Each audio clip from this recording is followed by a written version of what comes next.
In Session with Dr. Farid Holakouee.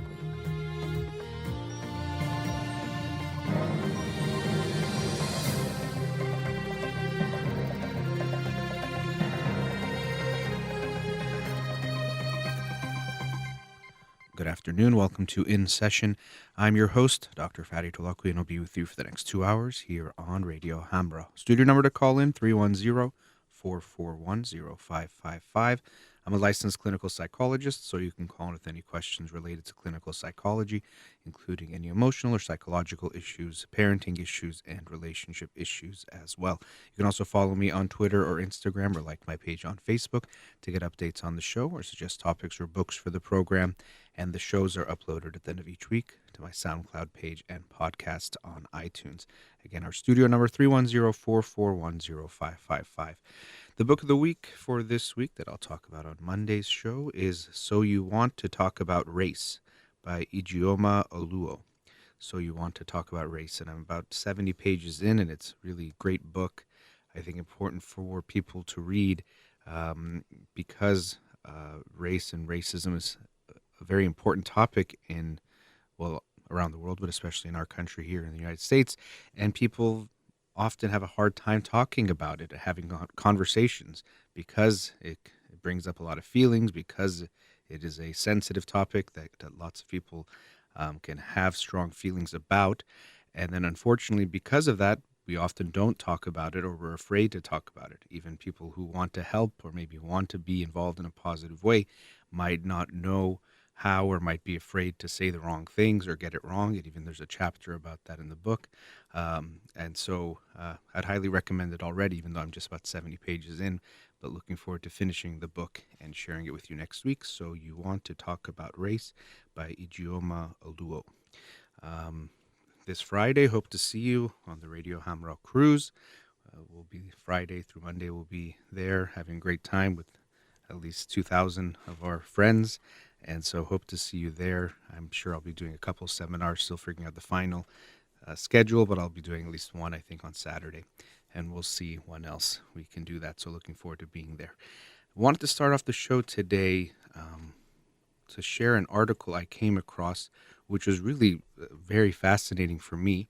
I do try to read a lot, of course, about psychology, not just in the books, but also articles and things online. But I came across an article that really fascinated me. Let me share the title with you. People Born Blind Are Mysteriously Protected from Schizophrenia. And so I saw this in Vice, but you can see it in lots of different people writing about this. And I actually was not aware of this. So that essentially what has been found, or in a way has not been found, that they haven't found anyone who was born blind who then developed schizophrenia. And so this has been puzzling, and lots of scientists and researchers have wondered about this and looked in psychiatric wards and hospitals looking for someone, and they haven't found anyone who was born blind and then later developed schizophrenia, which is quite puzzling.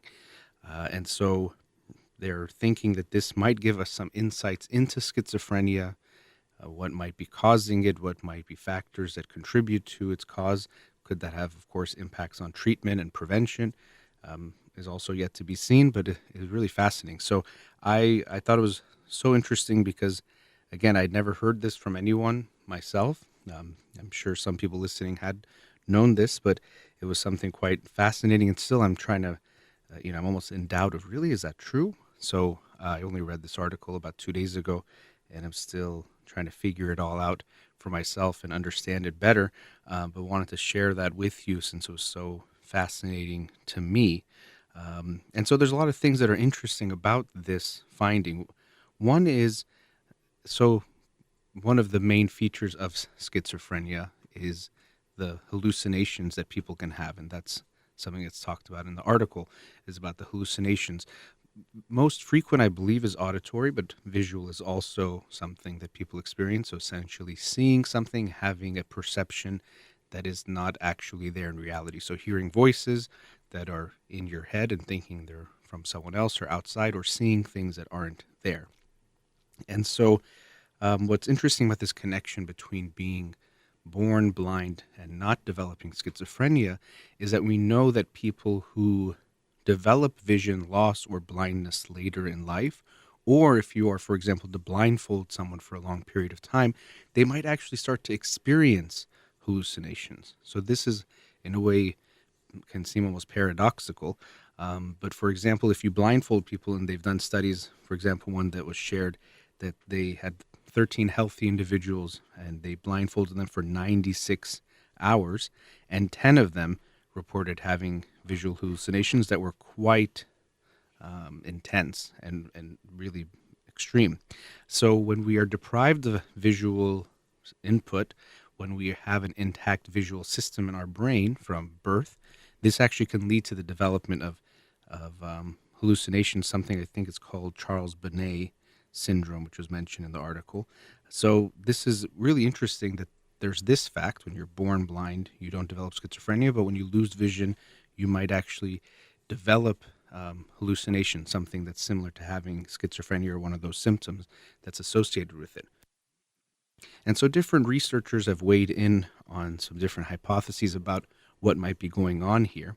One that's interesting is it's been shown that individuals who develop schizophrenia do have visual issues. They tend to have issues with their eye movement, different perceptual issues that they have before they develop schizophrenia. So this has been found. Even children who develop schizophrenia later, when they look back at adults now and then looking at them in childhood, they see that they were more clumsy, or even when playing catch, for example, when someone throws you a ball and you're trying to catch the ball, they were a little bit worse at things like that, showing that there might be already these visual impairments that they have, and it's possible that these could be contributing to the development of schizophrenia.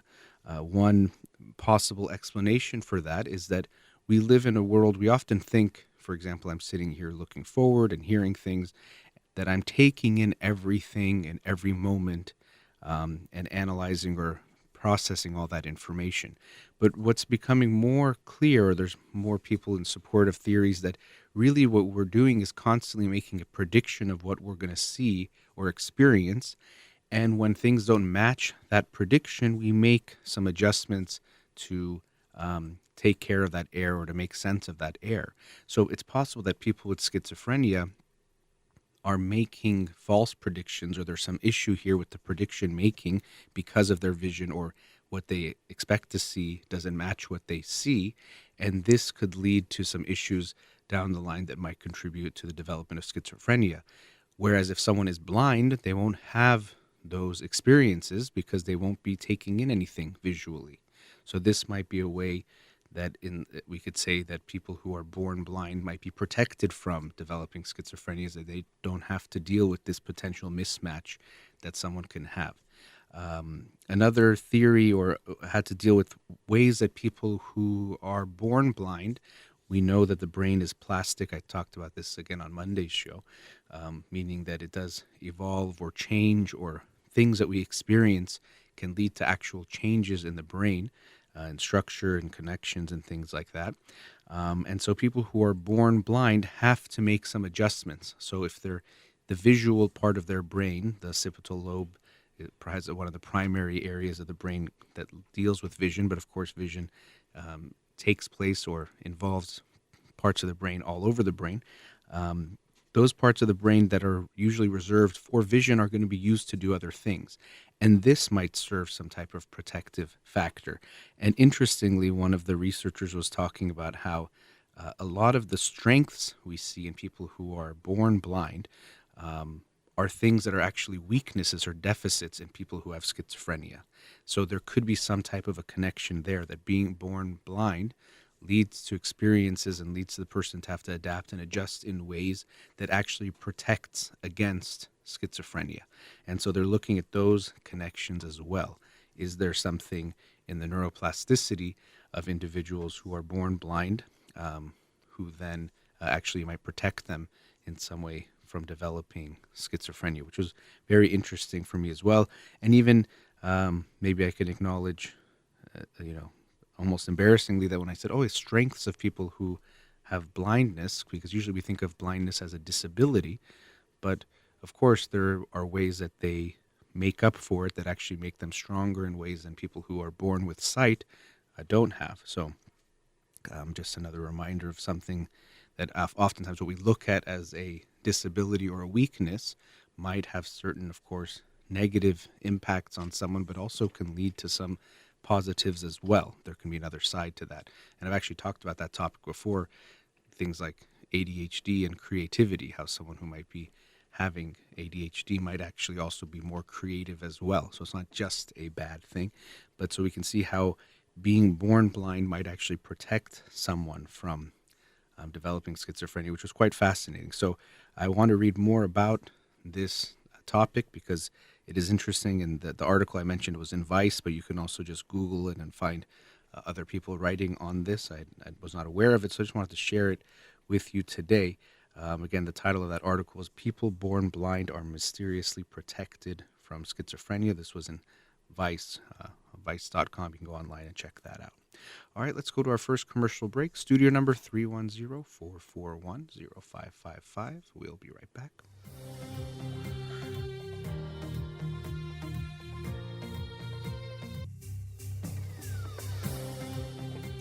Welcome back. So in the first segment, I was talking about something that was new to me, that people who are born blind seem to be protected in some way from developing schizophrenia, as there have been no reported cases of someone who was born blind developing schizophrenia. It was quite fascinating for me. And I mentioned the point that when we look at something or some issue or whatever it is characteristic of someone or ourselves, we oftentimes see it as an all bad or all good type of thing. But most aspects of ourselves and things we're dealing with are much more complicated than that and have more than just one side. Even something that seems to be bad, for example, for someone who was born with sight, to think of not having sight seems very bad and something I wouldn't want. But we can see, as I was reporting in the study that, or in the article, that people who are born blind have some cognitive advantages that they develop from being blind. Now, I'll also say that as much as I'm recognizing there's more than one side to these types of things, and we have to be aware of that, it doesn't mean that we should undermine the experience of someone or think, okay, well, if they have some disability or have some issue they're dealing with, then they're lucky, or there's nothing challenging about that because there's more than one side. But just being aware that things often are much more complicated, or there can be multifacets to an issue that we might not always be aware of when we first think about it. And I wanted to make the connection to aspects of our personalities as well, or aspects of who we are. Very often parents will worry about their kids, of course, for lots of reasons, but one thing I hear a lot is about kids being shy. And so parents come into therapy all the time about worrying about their child being quote unquote shy. And so we worry about them, that they shouldn't be this way. And it's interesting because almost never will you have someone come in and say, my child is too outgoing or too social, which shows that we have a bias towards being outgoing, being extroverted, and one against being introverted and being more someone who is what looks shy, or might just be slower to warm up, or might not be the person who wants to be the center of attention. But we somehow think that it's better to be the other way, that everyone should be an extrovert. And so when you have a child, or when you're dealing with yourself, but let's focus on dealing with children who has certain characteristics, it's important for you as a parent to recognize and see your child for who he or she is, and to see them as more than just something you want them to be or you think they should be, but actually for who they are. And so this is also complicated by the fact that as a parent, you want to help your child grow and to become the best version of themselves and to overcome obstacles and challenges that they have. And so you might actually help them evolve in certain ways, not to change them because they are bad, but to take away obstacles that they might have.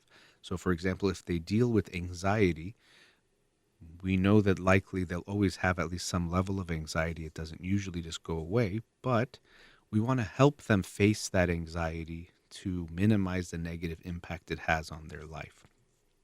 But coming back to their disposition and how they are, if they are, let's say, more of an introverted child, what you want to recognize is that this doesn't mean something bad. So I work with parents and they say, we go to a party and our child is quiet and you see other kids playing and laughing and having fun. We want our kid to have fun too and to not be shy or be embarrassed or be afraid to go out there. And yes, that makes sense that you don't want them to feel shy. And when it looks like fun for the other kids having fun, you want your child to experience that as well. But your child might be different from the other children. And we have to look at them and accept them where they are first and to make them feel okay for how they are and recognize it's not all bad. So this bias we have towards being outgoing and being social and the way that we call being social, meaning you talk to lots of people, isn't only a good thing. You can have some negative sides, and being more quiet and to yourself is not a bad thing either. A lot of very great thinkers and people who make a big impact and can be great friends and family members and all sorts of good things have been introverted and quiet. And so to make your child feel bad for being who they are, especially for being bad, uh, for being something that isn't anything wrong, is actually very harmful to them and something we should really think about. So look at your child as however they might be acting or being, and try to recognize the good in that. And so being quiet isn't necessarily all bad. People who are more introverted tend to be more reflective. They tend to think about things a little bit more and ask questions more about how other people are doing. They might be more aware or mindful of other people. They might be deeper thinkers. So someone who's more quiet in the traditional sense might be better at having a meaningful conversation with someone rather than someone who's very social and goes and mingles with so many people. Not saying that that has to be bad, but sometimes that person might lack the depth of having a deeper conversation and is only good at having the surface level friendly conversations. So they're good at making that first impression, but not good at making a lasting relationship. It's not all good if you're just only able to do that. So recognize that, my child might be more of a deeper person. And that's fine. That's actually very good. And we want to recognize those strengths. And so what parents often do is because we think we have to get rid of these things that we assume are bad, we miss two things. One is that the thing we think is bad is not even bad, and we also miss the strengths that the person has or that comes with that characteristic. So your child who is shy or quiet might actually have these strengths that you're completely overlooking because you're only seeing it as a bad thing because you already have these assumptions of what a child or what a person is supposed to be like. So we have to be aware of those assumptions that we have. Okay, it's good to be this way, to look this way, to act this way, to not act in this other way, to do this and not do that. All sorts of things that we have made as assumptions that we've taken as good and bad when we're not realizing things are much more complicated than that. And this even happens when people are in a relationship. Whoever you choose to be with will, of course, have lots of good qualities, and they probably have some bad ones too, or of course they do, because we all do have some bad qualities. Not only that, sometimes those bad qualities might be the flip side of the coin of the good quality that you like. So, for example, you might like someone for being so flexible and free spirited, and you really admire that about them. But at other times, that same free spirited person who is so flexible and spontaneous might feel unstable or unpredictable to you and might make you frustrated. So, this is something that very frequently happens in relationships. People start to date someone, and at the beginning, of course, there's the infatuation and the excitement, and they're attracted to certain qualities. And then over time, those same qualities that they liked, they start to dislike. And it could just seem like, oh, over time, we're going to dislike someone, or over time, we get bored of each other, something I talked about last week. But it's more complicated than that. It's not just that we're getting bored of them or that we're getting tired of them and want something new. It's that something that attracted us to them was attracting us for reasons that were more complicated than just something we liked.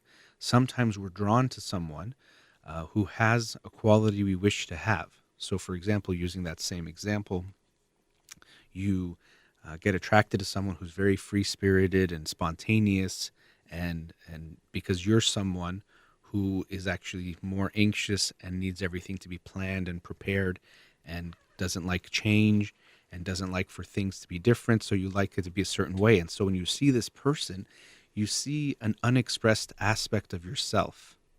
You too wish that you could be more that way, but you might be afraid to be that way or anxious about being that way. And so when you see it in this other person, it's very refreshing and exciting and intriguing. You're seeing something of yourself in them or something you wish you could see more of in yourself. And so when you interact with them, it's this very exciting thing at first.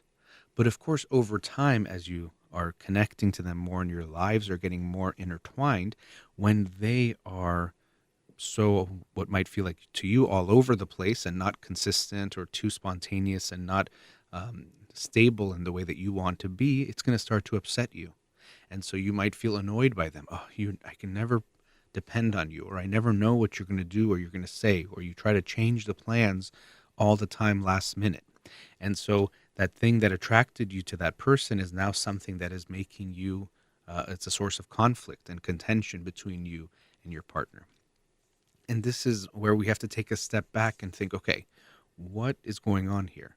Why am I feeling this way? And also, why did I choose this person to begin with?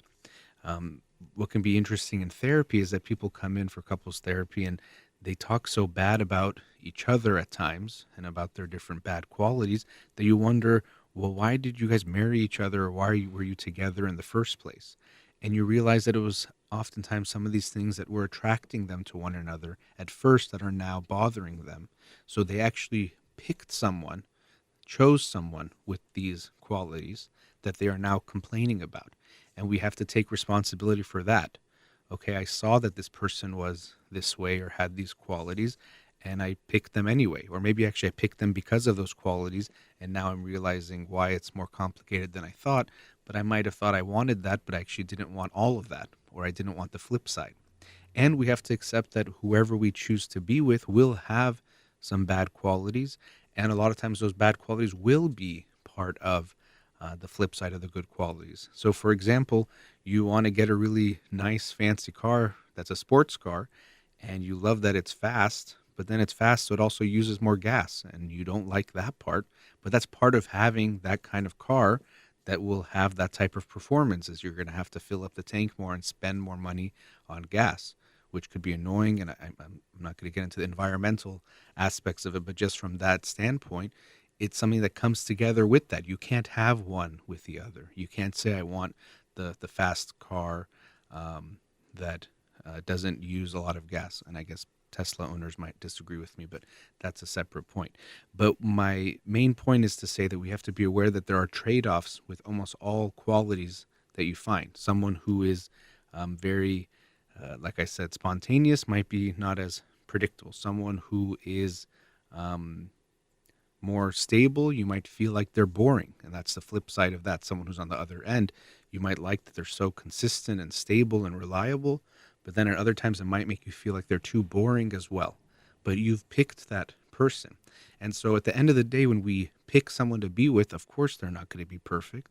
Of course they're going to have flaws. What we're really trying to see is, are their flaws things that we can put up with and live with? And are their flaws and your own flaws things that are compatible enough where you can be together? Because sometimes if what you like is the opposite of what they are in some ways, it's not going to work. You're going to have to realize that I can't deal with those issues. And so I like the way of thinking of relationships is when you pick a partner, you're picking a set of issues to deal with.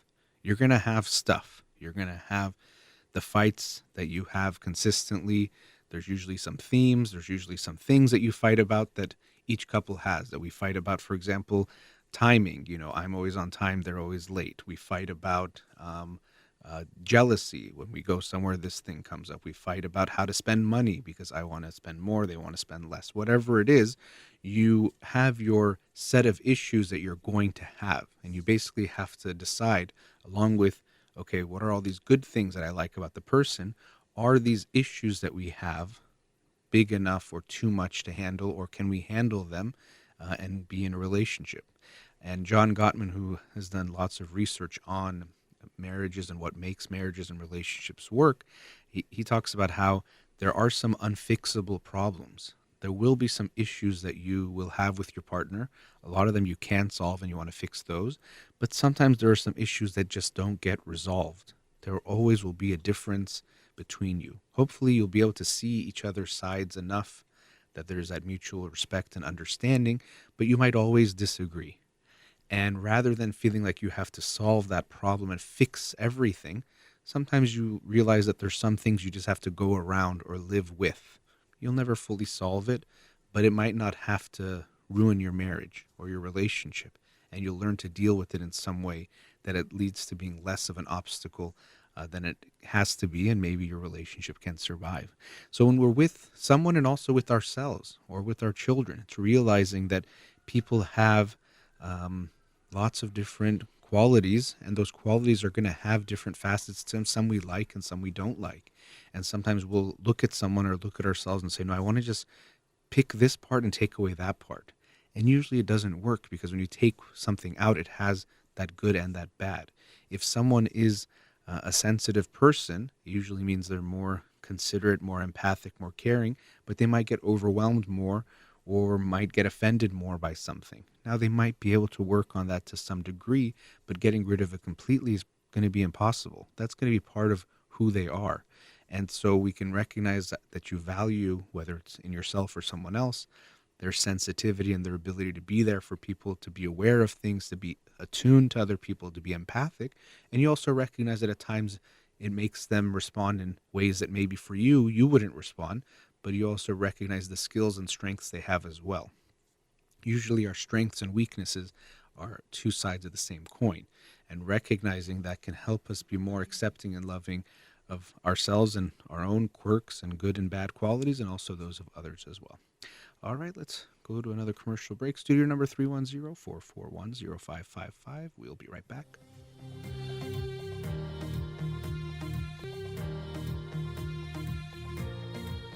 Welcome back. Let's go to a caller.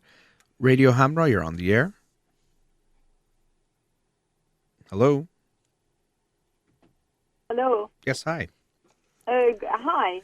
Good afternoon. Good afternoon. Yes, I have a question about my son who's 10 years old. Okay. I give you the general information. I appreciate if you could ask me any question that you need in order to give me the guidance. He's 10 years old, and he's very competitive as far as the sport. He's considered, however, as a highly sensitive kid.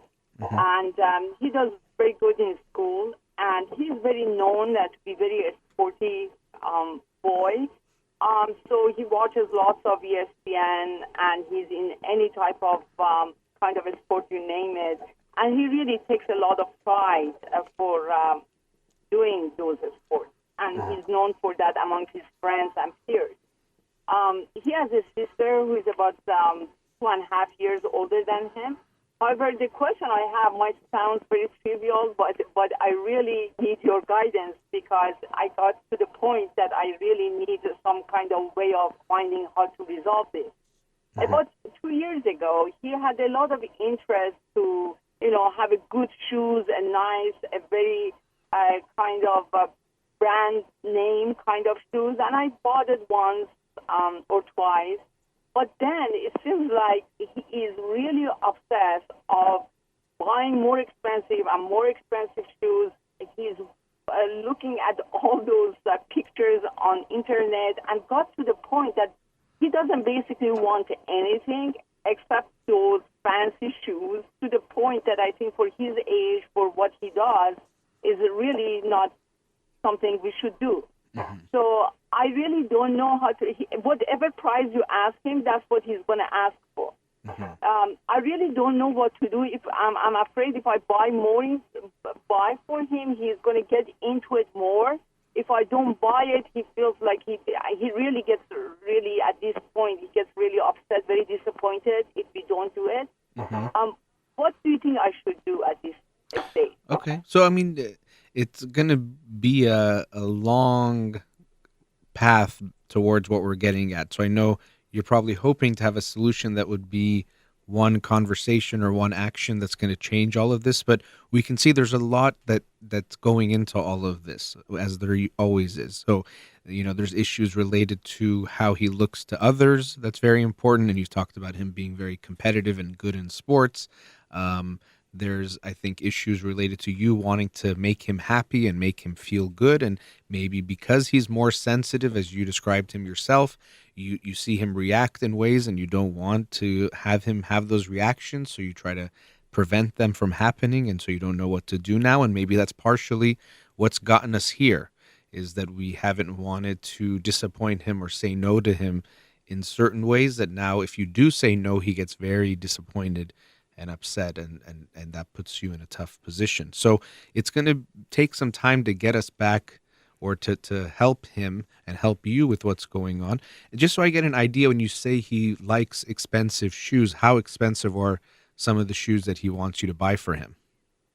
Well, his friends wear shoes that's not more than $50, but his shoes goes up to $250, some of them $180. And kids at this age do not wear it more than few months because they're growing. Yeah. And you just feel like, boy, he's getting into, and I keep telling him that if you buy expensive, at least I want you to wear it for a few years. He said, get me bigger ones so I can fit for, next 2 years. The point is not only the money, Yeah. the point is the obsession that Sure. you're getting toward these things. Yeah, well, that's the thing, like I said, the concern with how it looks to others. And, sneakers, especially when you're in sports, even you were saying he watches a lot of ESPN. I watch a lot of sports in ESPN, and also online, you see always more and more. It's obviously been for a while, but sneakers are very trendy and very expensive, and people follow them and they're sharing them, and they're always talking about different shoes they have. And so there's all sorts of whole culture related to shoes, and especially sneakers and athletic shoes. So I'm assuming he's deep into that world, especially online, and wants to participate and feel, and be part of that world. But let me ask you also, financially, I know you said it's not about the money part, but are you guys spending lots on things? Are there a lot of name brands in the home? No. Okay. No, actually, that's the whole point. None of us wear that. None of us is into those brand names. And not. I mean, out of our four parents and plus the sister, none of us just wearing something that is very kind of works for our needs, and not necessarily based on the brand name. However, we think of, if something works for you and is comfortable and works for your needs, that's good enough, not necessarily a brand name. Yeah, okay. That's what we are training him, or what we are actually practicing. But he's always come to that and always talking about, like, we buy him, for example, a very good brand. However, it has to be the name of that basketball player on that tennis shoes in order for him to get attracted. And these are the things that we are saying, that, if you need shoes, you need shoes, but constantly putting everything you have for shoes, it's not something we want to do for you. Yeah. Now, if he's using, let's say, I don't know if he has allowance or his own money, that's different. But, setting limits with him from what you guys buy him is going to be important. And it's not going to be a limit in the sense of, we're just going to give you a rule out of, to hurt him. It's to have a conversation with him to help him understand why you're doing it and what the limits are, and making that part of your guys' relationship where you guys talk about these things. Because, it's kind of like, I don't want to say addiction, but it's like anything we give to ourselves or to our kids. Once you give it, it's hard to take it back or to make it less. So if it's junk food or if it's screen time, if your kid plays 4 hours of iPad every night, it's going to be hard all of a sudden to say, now you can't play anymore, or we're going to make it less. So we have to be aware of setting these limits, but also, as I said before, being aware of the bigger issues that are involved. How does it relate to how he wants to be seen by other people? How much does he put emphasis on how he looks to other people, both in what he's wearing, but also, you mentioned him being very good at sports. And of course, we all like to win. No one enjoys losing, but for some people, winning can become too much, where they're too preoccupied with being number one and being the best to the point where it interferes with how they feel about themselves if they lose and who they are without winning or who they just are in general, and so I worry about him putting too much pressure on performance, which could also tie into this issue of shoes and how he's going to look to other people as well. So I want you to think of it. Obviously, it's not just about the shoes. It's about everything else that's connected to that as well. Okay.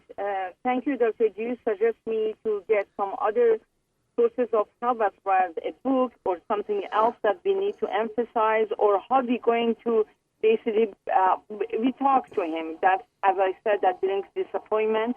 So what happens? Anger, Yeah, tell me. Give me a description of a conversation. What happens when he asks you for a shoe that you don't want to get him, or have you guys said no and not gotten him shoes at the end that he wanted? That's very true. That's the second one. Yeah. You have said no? Yes. Basically, what happened, as you said, that he has some allowance. That's part of I think our argument too. He says, "It's my allowance. I'm going to spend on this.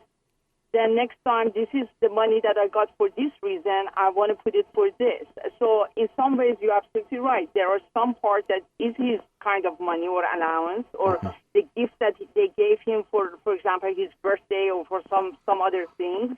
So they gave him like money, like giving to us, but then he knows that money is for him. So he wants to use that for his own shoes, and we are basically saying you have 3 shoes already. These are being bought already less than a year ago, and they look nice. It works. But why are you want to get another one? Well, in 6 months down the road, you're not going to use it. And you're constantly watching which shoes is available or what's the newest one. And things like that. Basically, at this point, we told him, we have to really think very hard and find some resources to tell us what to do, because we are really getting to the point that, as you said, is more like an addiction to me. Yeah, and it so, looks like an addiction. But here, and the thing is also, to understand him better, we have to understand what the shoes mean to him. So for you, when you think of wearing basketball shoes, you just think, okay, if they're comfortable and they're in good condition and they look okay, then you don't need other ones. But to him, the different shoes have different meaning, or it's a status symbol, or it's a way of showing off. So we have to have a conversation with him where we see him where he is. If you tell him you have enough shoes to play basketball with, that's not why he wants to buy the new pair of shoes, right? He wants to buy it for other reasons. He might actually buy some of these shoes and not play basketball in them. He wants to wear them with his regular clothes, You're right. You're absolutely correct. So it's not just about function. Just like if someone buys, if an older person has 100 pair of shoes, it's not because they don't have things to put on their feet and they buy another pair of shoes. They enjoy the shoes and the status and how it looks and fashion and whatever else. So he's getting into that. And it's not that we want to say he can't like that. Kids get into different things, comic books, video games. And of course, we do want to be aware of trying to create some boundaries for them so they don't lose themselves in there or go too extreme, but they're going to have interests. Every day, I'm sure he's going online, looking at different shoes, people posting about new shoes that are coming out. They're only making 200 of this one. They're making, this one only limited edition. And so he's going to know all these things, and he's interested and he enjoys that. So we can't take that away from him completely, but we do have to have conversations with him about setting limits. Now, if he's using his own money, that's one thing, which is okay. But sometimes someone will say, well, he uses his own money and then he won't have enough money for something else, and then we end up buying him that thing anyway. Does that happen? Well, kind of. It could happen either way. It could happen. He basically, for example, as I said, that he's very competitive. He was in Science of Olympia, and he got it, he won, and then he said that because I won, I'm getting this. So we said, yes, we put that much for, your effort or whatever, and then final result was very satisfactory. So yes, we put that money. Then for the other things, so he add up all these things to come up with, for example, $300 tennis shoes, which to us is not only the money, the fact that he wants to pay that much for this. I mean, the 300, if he would have said, I buy 3 shoes, I wouldn't have any problem. But he wants to pay 1 shoe, as you said, what it represents to him as something besides the shoes. Yeah, It's but something else to him. but even when you say having 3 shoes, I get what you're saying, but to him, it doesn't make that much of a difference. He's still spending $300 on shoes, and he's going to wear them for not that long. So the functional part is not really the reason for the shoes. Now, I don't know, again, when it comes to your guys' financial situation, how extreme it is what he's doing, but if he's really focused on this, I don't think you have to take it away from him completely, but I think it's more to have conversations with him where you really try to understand, okay, why are these shoes important to you? And he'll tell you and you won't even care or understand. He says, oh, this is the new limited edition Jordans that they're bringing back from this, and it might not mean too much to you, but we have to be able to have a conversation. We're not just going to be able to stop it or make him stop caring about these things, and it's hard to put a limit on it.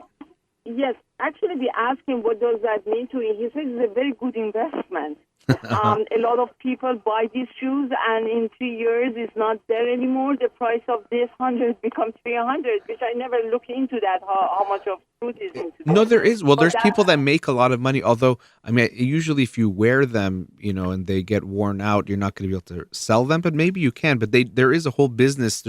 There's people who make millions of dollars doing this. I mean, as a company, they buy sneakers and they resell them because, like anything, they can become collector's editions or limited edition or whatever it is, and they can make money. Now, more than likely, I remember when I was a kid, I did this with basketball cards, not maybe at the same level, but me and my brother would buy basketball cards and we would say, well, it's an investment because, the prices do go up, and they do, and we'll sell them later, but I don't even know where those basketball cards are or where they went, and we didn't really make a lot of money selling them, but it was what I would tell myself and tell my parents, that we're going to make money selling these cards someday. And so we would buy them. So, he's saying that, and you can understand that, and there is some truth to it in that it's possible. Now, is it likely he's going to create a business out of this? Probably not. But, I've heard the same thing about Louis Vuitton bags or Hermes bags or watches and different things. And sometimes they are investments. They can go up over time. But for most people, they just keep them themselves. They're not really selling them at any point. So there's that point. Okay, so he says it's a good investment as well. For me, it's more important to have a conversation with him. And like I said, I'm more worried about also how does he feel, or how much pressure does he put on how he looks to other people. Even when you say he's known for being a good athlete, that's not obviously bad if he's doing well in sports. But something for you guys to be aware of is to not put so much pressure and emphasis on results, that he has to be the best, or, more focus on the effort that he puts. If he's working hard, that's really good. Not the result as much as the effort part. Because I 100% agree with you. I believe, because parents say we do, but they might have acted differently, but I truly think we really emphasize, especially when we are in a conversation, not only with him, but with my daughter too, that she says, Mom, do you think I did good? I said, well, you put the effort. The result is okay, however that happens. We have that conversation. Good. Okay, good. However, if I may ask, from here, how am I going to basically carry on? Should I buy into buying him another shoes? Should I basically just let's have conversation? Our conversation basically, as I said, that he says that is a good investment. I'm taking care of it. I'm not going to wear it. I'm going to keep it and then sell it later. Things like that. That's our conversation. So I don't know what to do. Like, buy into it, just say nothing. But I know he comes back again to it, whatever, because I have seen him. He's watching again those shoes, how the prices goes or how the color is changing. So I know that is a very tactical kind of question, but it's not a strategic kind of plan. The plan is basically just look more deep into why he wants his image to be a certain way. Well, there's that, but also there's no. I know you're looking for a black and white answer, but there isn't one. We can't say never buy him another pair of shoes or don't let him, and definitely not always buy him everything he wants every time. you have to sometimes accept him being disappointed. If it's his money, I don't think that's okay. And I know his money is a funny thing because obviously you guys pay for his whole life. It's not that he's hopefully not working anywhere. So you guys are paying for everything, I understand. But if he has some money he puts aside and he decides to use it in this way, that I think is okay. But be aware of if you're now feel like, oh, I have to buy it for him because he says now I want these $300 shoes, but he doesn't have it. You might have to sometimes let him be disappointed and say, well, you don't have that. That's the part where I don't know if this is an issue for you, but for many parents, the disappointing their kids doesn't feel good, or making them feel sad, or doing something that makes them feel sad, or not doing the thing that makes them feel good. And we don't do it because we want to hurt them, but sometimes we have to set the limits that are appropriate for them. So if he says, I want these $300 shoes, and he doesn't have any of his money saved up, and then you say, well, if you slowly save up money, you can get it. But don't get into, okay, well, now we'll give it to you if you get A in this class, or if you do this. It just, to me, it's like you're trying to find excuses to give him what he wants, if that's what ends up happening. Okay. So, I mean, yeah. Yes. So in general, the way I think that I could understand is basically, in your opinion, you think that if his money and we buy it for him doesn't make him more into shoes, or has nothing to do with it might make him more into shoes. I'm not saying it's going to make him less, but you have to, you could tell him, if you want, you could tell him we can set a limit with you. Okay, you can buy this many pair of shoes a year, or this many, that you can, and have a conversation. That's exactly. Yeah. That's exactly we said 2 shoes a year. And then he says, okay, but I have this amount of money extra for myself, so I'm going to put it for these shoes that is, higher brand or whatever that he wants. But you're absolutely right. We said this is two shoes per year, the total is 300 or whatever, 200. And he's saying, well, I have this amount of money on my own. I'm going to add up to that 2 shoes. That's my allowance. So I'm going to make it to $500 supposedly. Okay. Well, I mean, however you make the limits, and again, it's about I know when we think of limits, we think it's like a rule that we have to make for them. You could talk to him and say, okay, is it 2 shoes, 3 shoes, and whatever you both agree with, but then you have to stick with it. That's a very important thing with any limits. I know parents, they say we make a limit for bedtime, and then they break it every week, and then they say, well, it's not really a limit anymore. So be aware of, are you holding the limits for him? And just creating a boundary. It's not to make him feel bad. It's in a way to protect him with a boundary so he doesn't get too much into it. And it's important for you guys to be consistent with whatever you set with him. I understand. So basically have that kind of whatever that we are putting, if it is 10 or whatever, but just stick to it and let him know that's what is accepted. And after that, basically there's no point of conversationing about it. Yeah, I mean, no, there could be conversation, but you're not going to change, so you can talk to him about it, but you won't say, unless so you want to be consistent with him, and it's all about a conversation. It's never just like a rule that he has to follow as if, I appreciate it, Doctor. Sure, good Thank luck, you nice so much. talking to you. Take care, bye-bye. Thank you, bye-bye. All right, let's go to another commercial break. We'll be right back.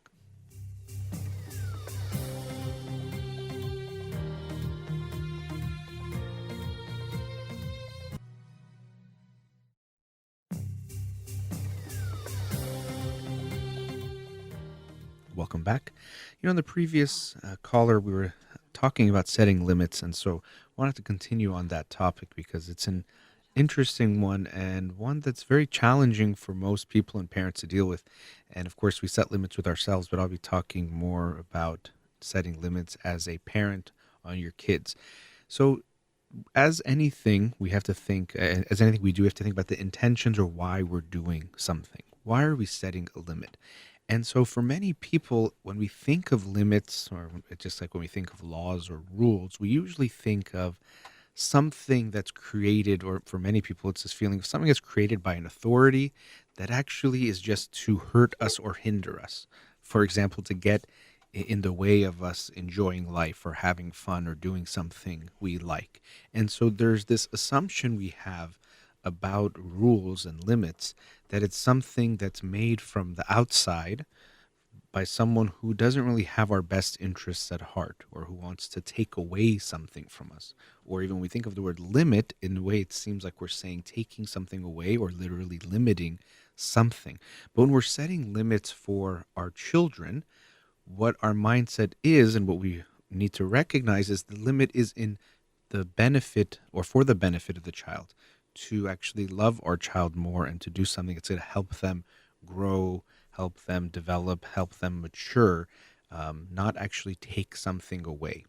And last week I talked about how as a parent we have to be very careful and aware that we are parenting from the mindset of a servant, someone who's serving our children rather than a dictator, because it is so easy to fall into that trap, or to get in that addicted to that power that you get by being a parent and using that against your child and feeding your own ego more than you're loving your child. And so for many parents, unfortunately, with that mindset, the rules and laws they make have this feeling of a dictator making rules and laws on someone else. So it's inflicting pain. Haha, you don't like it, you have to stop now. You can only do this, you can't do that. And there's a feeling of using that power to control someone else, sometimes even just at our own whims or what feels good to us. We might say it's for the good of the children, but there's something we like and feel good about setting those rules for someone else, telling them what they can and can't do. And so it's easy to fall into that trap. But when we recognize and hopefully come from a different mindset that I'm serving my children, I'm trying to help them the best that I can, we recognize that the limits that we set are actually in order to love them, in order to help them. Just like you set the walls and the roof of the home, those set some kind of limit. They're there to protect them and to make them safe. It's not because you want to not let them be free and move around. It's that you want to protect them and have these limits in where they are, so they're actually enclosed and safe and can feel okay. It's not because you want to get in the way of their freedom. It's in protection. So similarly, when we set limits for them, it's coming from that mindset, or should be coming from that mindset.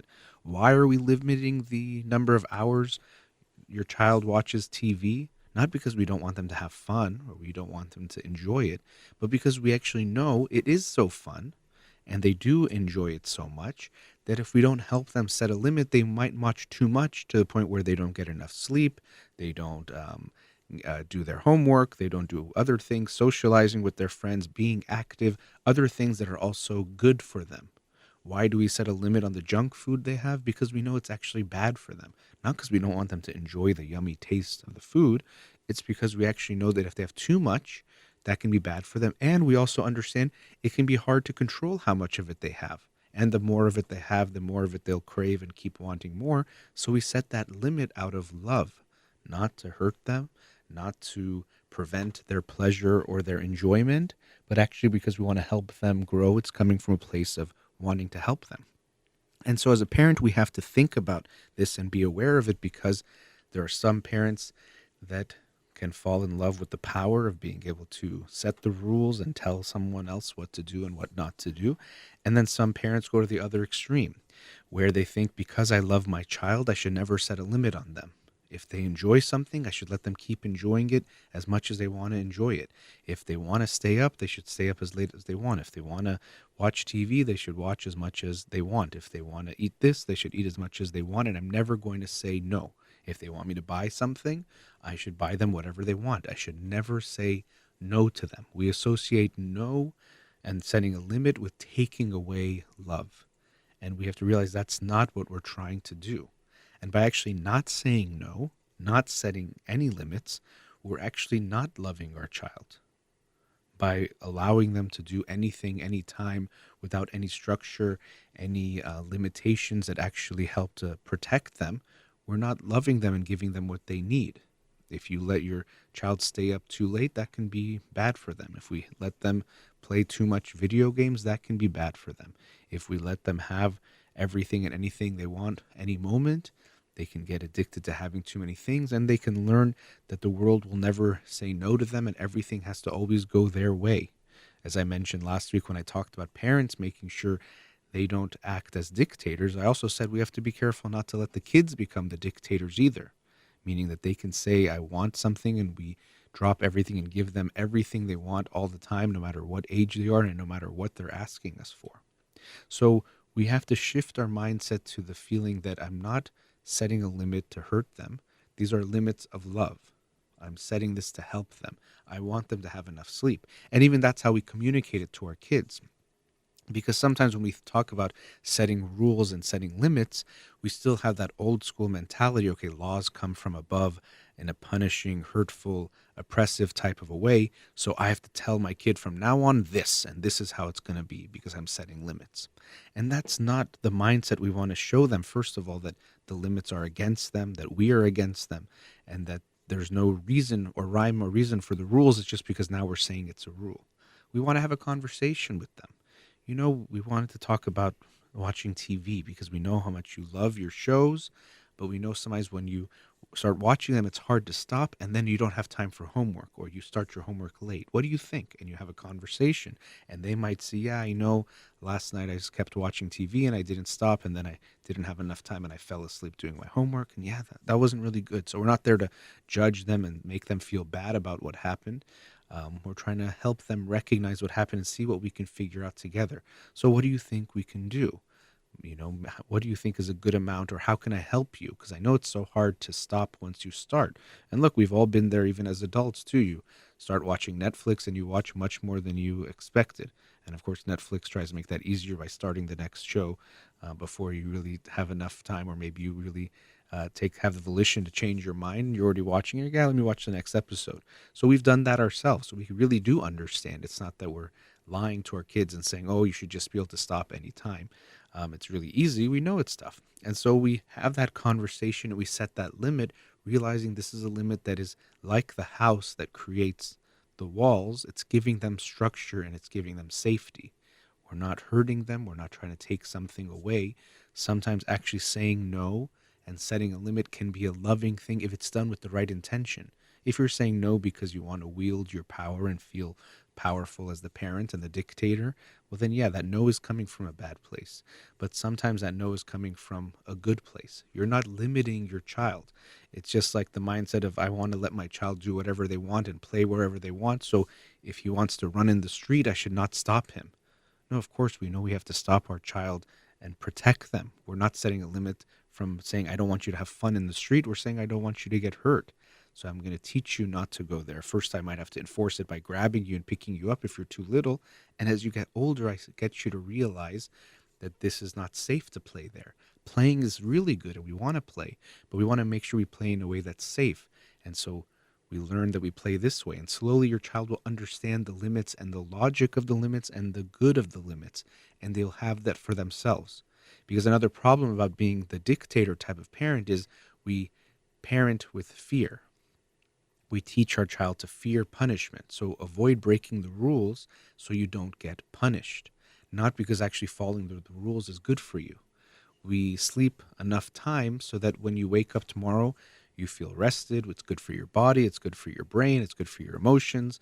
Everything. It's going to be good for you. Not because I want you to sleep so you have a boring life and so you don't enjoy yourself. And so slowly the child starts to internalize those limits of love and realize that they are good for them. Oh, it feels nice to get enough sleep. Sometimes it's hard to do the things I need to get to sleep on time, but it feels good. It feels good to get my homework done.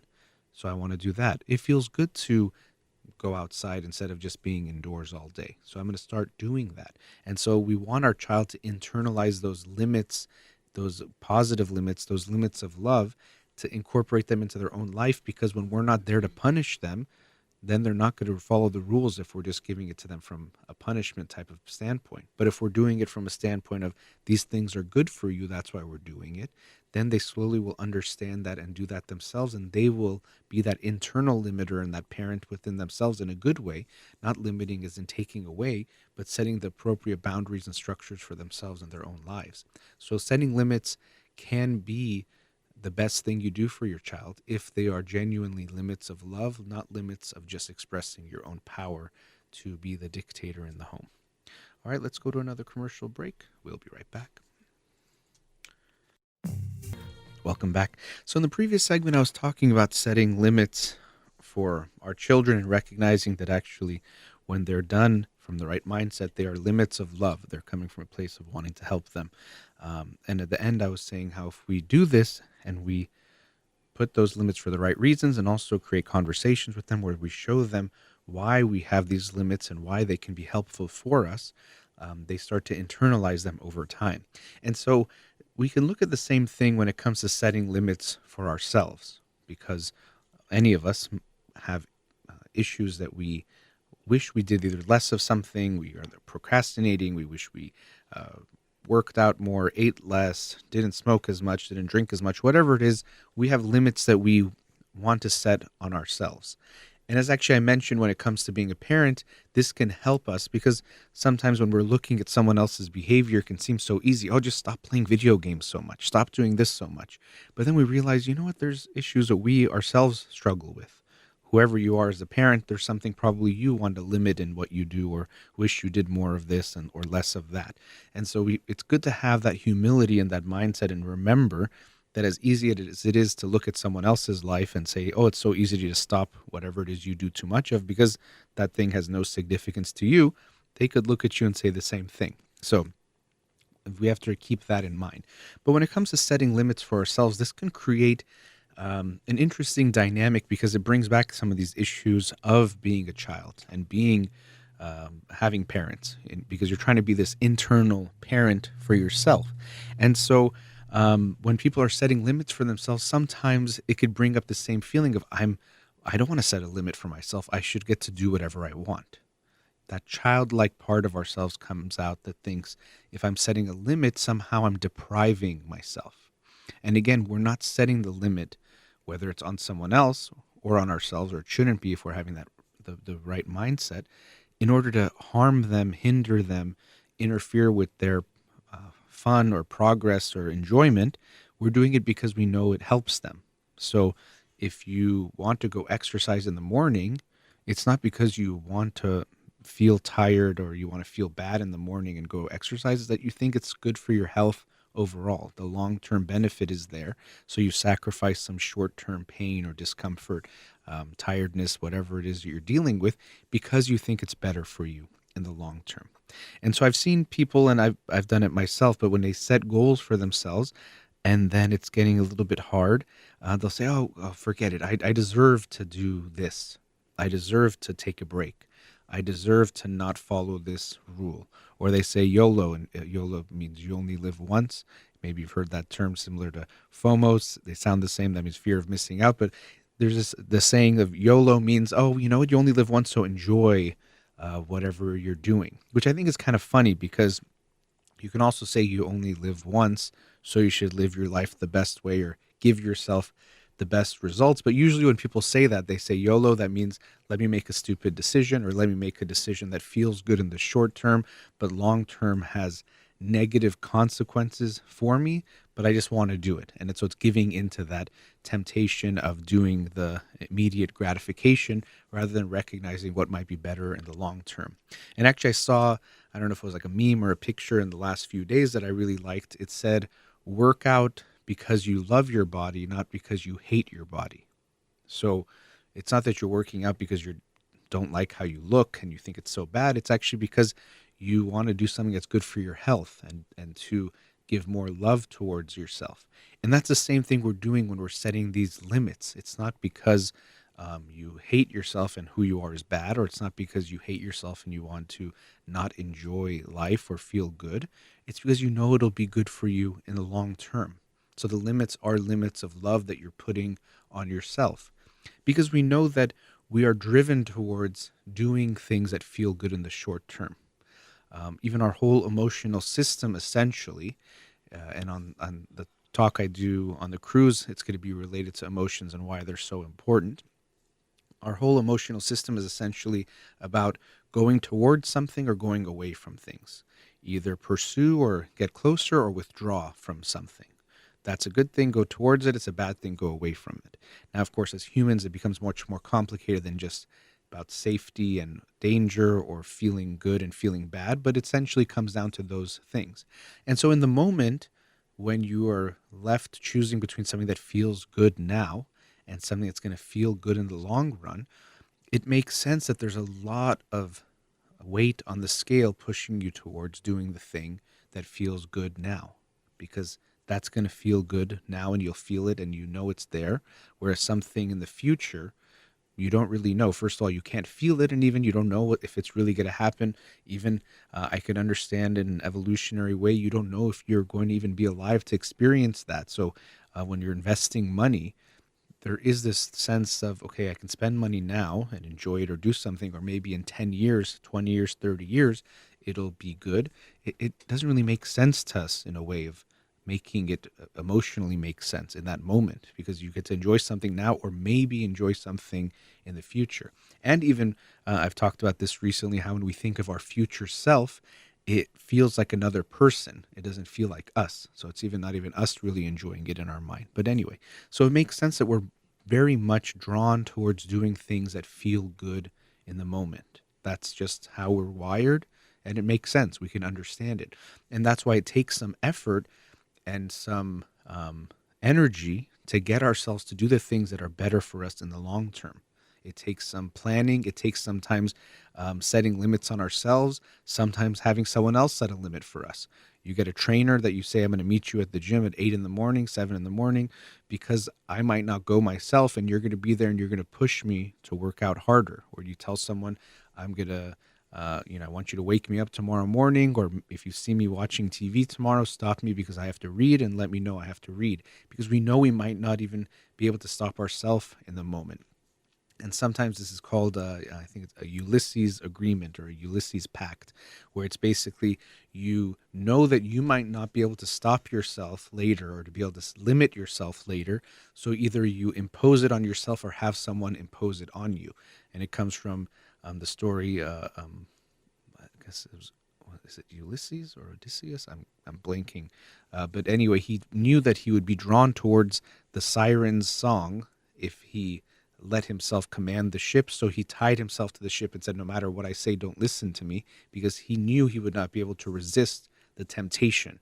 And so that's what we're telling ourselves. I know tomorrow morning, if I try to wake up at 5:30 and go for a workout before work, I'm not going to let myself wake up. I'll go back to sleep. So I'm going to tell someone that, hey, look, tomorrow morning you shake me until I'm awake, or don't let me get back in this bed because I have to make sure I go work out tomorrow morning. And so we make it so that something from the outside will impose that limit. Not because we don't like ourselves and want us to feel uncomfortable, but because we know when we can really think about it in a rational way and think of the long-term consequences, we know that that is the better thing to do.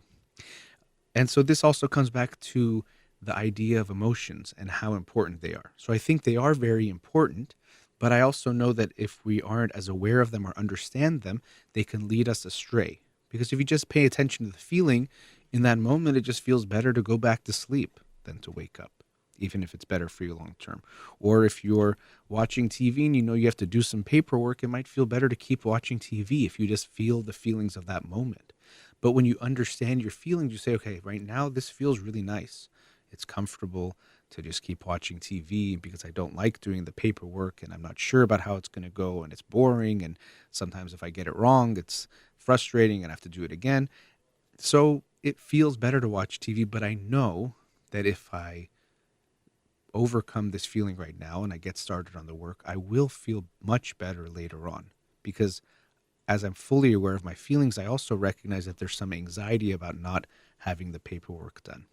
So I can hear all my feelings and understand them in this moment and make a decision based on those feelings that I think makes the most sense, and also about thinking about them rationally. So we can put all that information together to make the choice. Because I think some people, when they hear me talk about emotions and how important they are, they think that then we live a life where our emotions dictate and rule everything we do. This feels good, so I do it. I was mad at that person, so I yelled at him. I was feeling bad about this, so I didn't do it. I didn't want to go there, so I just didn't go. I didn't feel like going to work, so I stayed home. And that's not what we mean by paying attention to our feelings. We take in all of our feelings. We also think about them critically and think about where they're coming from, what they might be telling us, and then we make a decision that we think is best with all of that information. So it's not that our feelings dictate what we do, that we make our feelings dictators, but that actually our feelings are just a big source of information that we are going to take in.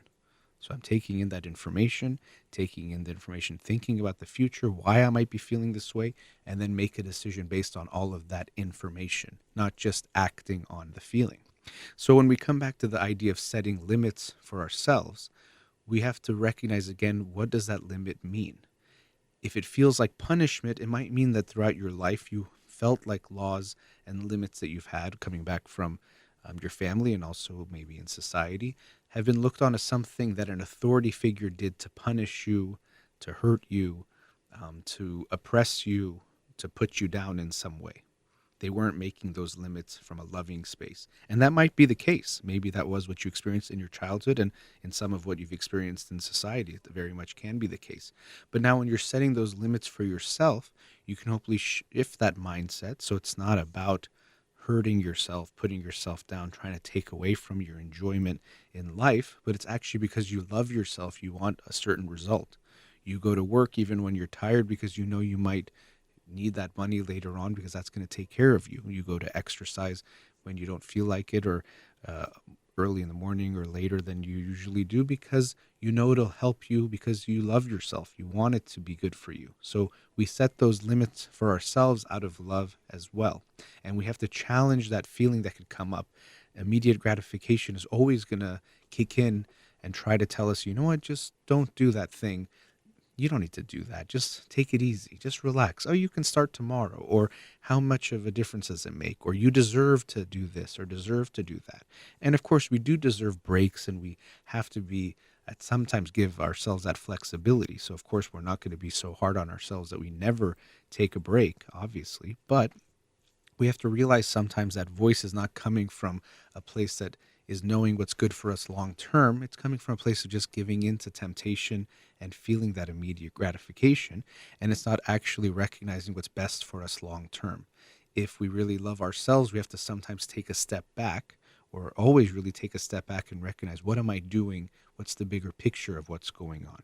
How will this affect me down the line? Not just what feels good in this moment, because we know that's going to lead us astray. If you're addicted to some substance, of course, you're going to want to use that substance. In that moment, it's going to feel like the most right thing. It's going to feel stupid not to do it. It doesn't feel good. You don't like it. You'll convince yourself that the right thing to do is, you know what? You can start tomorrow. You can start on a Monday. You like to start at the end of the month. You know what? I have all this stuff left. I might as well use all of it and then start. All different types of reasons that are going to point towards immediate gratification.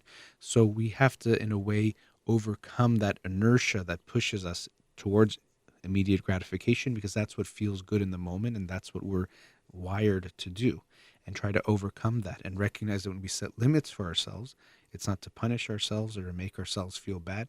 They're actually limits of love that we're setting. All right, let's go into our last commercial break. We'll be right back.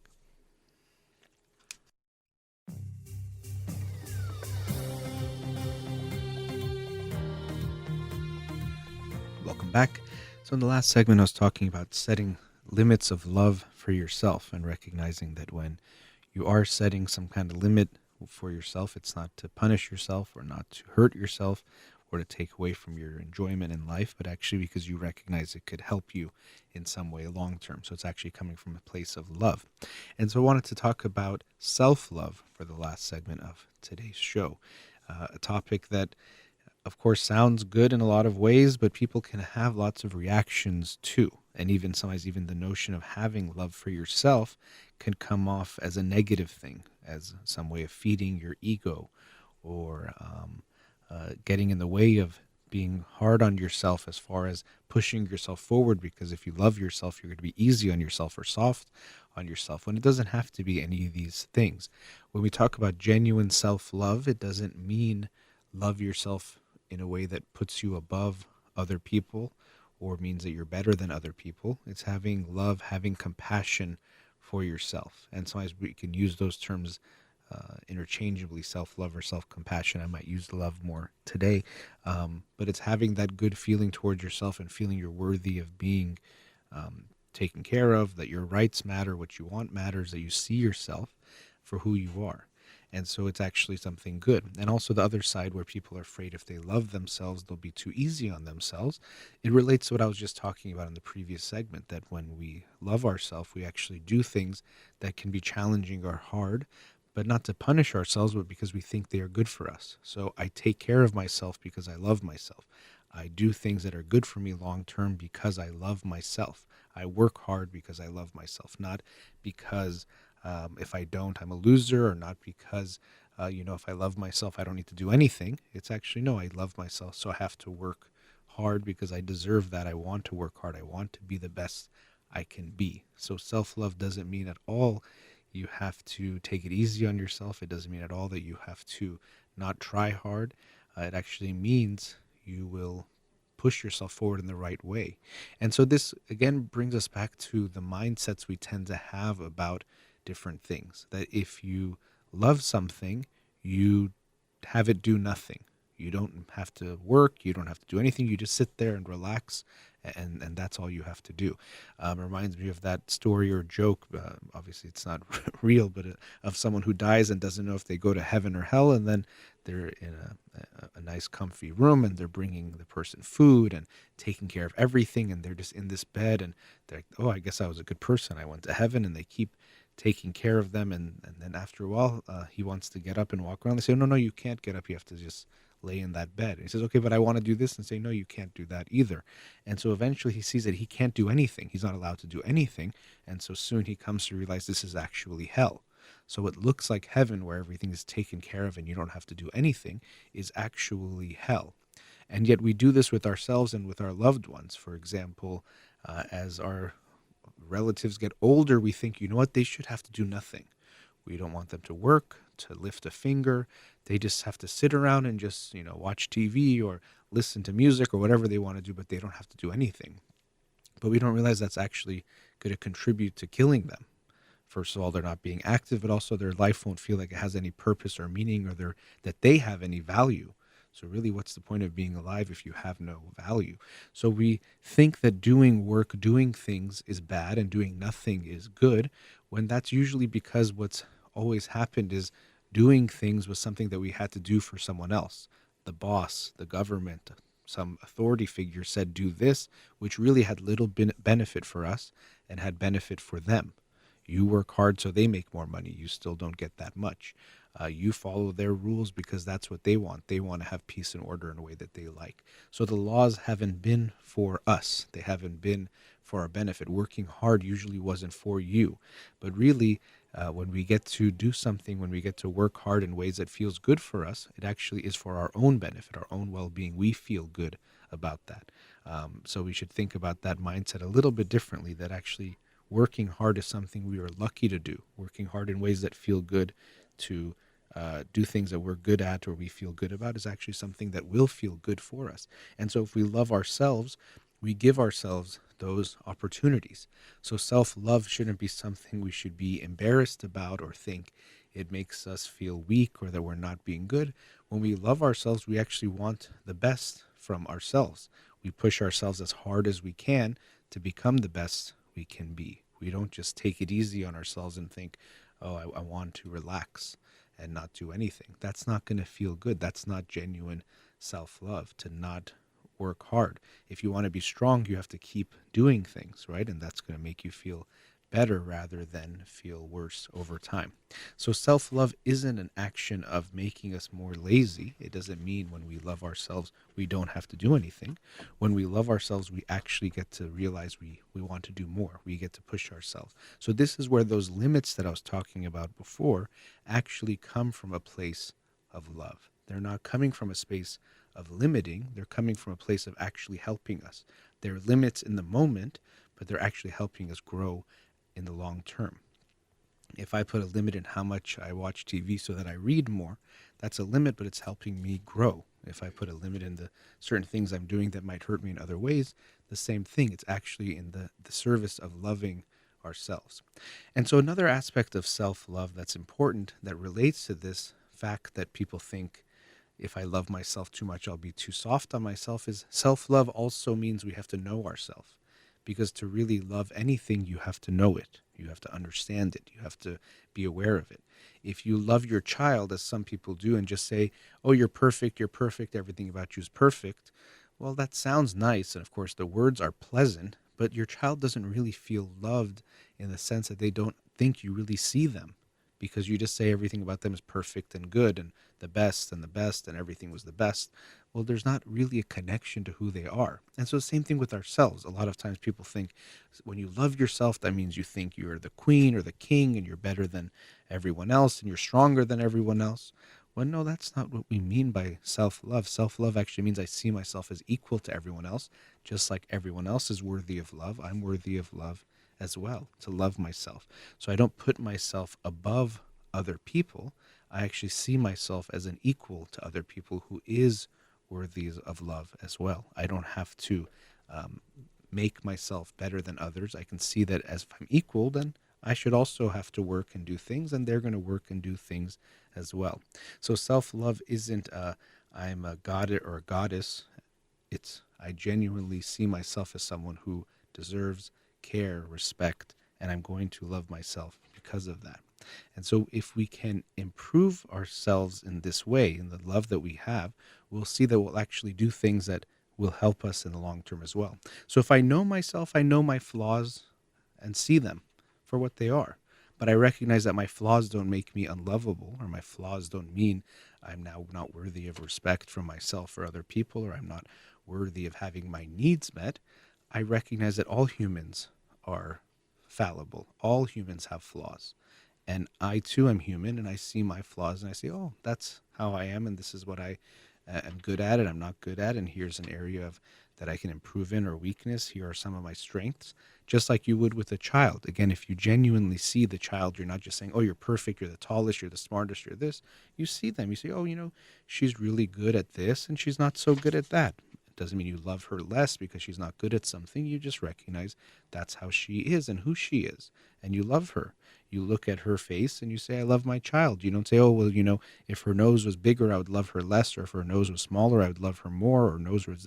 You just say, I love my child for who they are. You see them. And so we have to see ourselves as well. Okay, this is who I am. This is how I am. These are my strengths. These are my weaknesses. Here are my flaws. And when we love and accept ourselves, it doesn't mean that we just stop trying to grow and get better. We see, oh, I can get better at this, so let me work on that.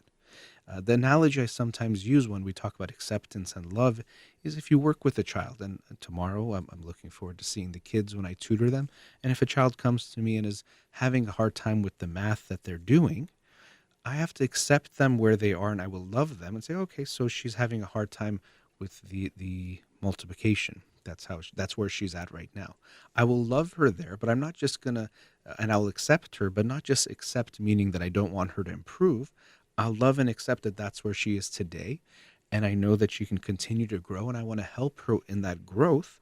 And so we'll work on it, and she'll work on it too, and I'll encourage her to work on it to get better at it, because I want her to be better because she deserves that, not because who she is now is bad and unlovable, but because it's good and feels good for her to grow, and I want her to meet that potential. So the same thing comes to ourselves. I see my flaws. I can see where my weaknesses are. It doesn't make me unlovable, so I love and accept myself. But it doesn't also mean that when I see my flaws, I just say, well, so what? That's what it is. Get used to it. Even to myself, I say I want to improve for myself. I want to get better. Self-love means I want to be the best version of myself because I deserve that, not because if I don't become that, I'm unlovable, but because I want to be the best for myself, because that's going to feel good. So when we have that genuine love and compassion for ourselves, we recognize who we are and also who we aren't, what our strengths are, what our weaknesses are. We get in touch with all of that. And then we also strive to continue to be better because we deserve that, which is what we do for the people around us as well.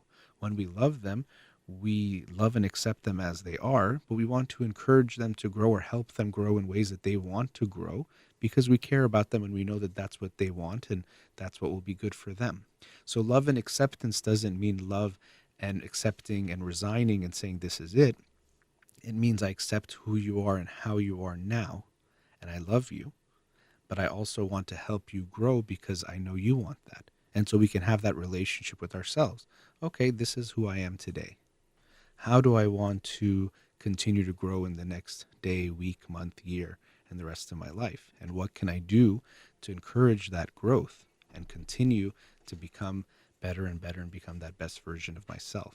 So we can love ourselves and also recognize that we can grow. It's actually the only way you can do it, is to actually see who you actually are. When we attempt to just say, you know what, I'm perfect, nothing's wrong with me, everything about me is good as it is, and I never need to change, that's coming more of a place of defiance, of just saying, I want to just say I'm good and not look at myself. No, I want to be genuine with myself as well, just like we hopefully are with those around us, to see them, recognize them, love them, accept them, but also help them grow however we can, and of course help ourselves grow as well. All right, we've reached the end of today's show. Again, the book of the week is So You Want to Talk About Race by Ijeoma Oluo. Thank you to Azadeh here in the studio. You've been listening to In Session with Dr. Farid Holakouee. Have a wonderful day.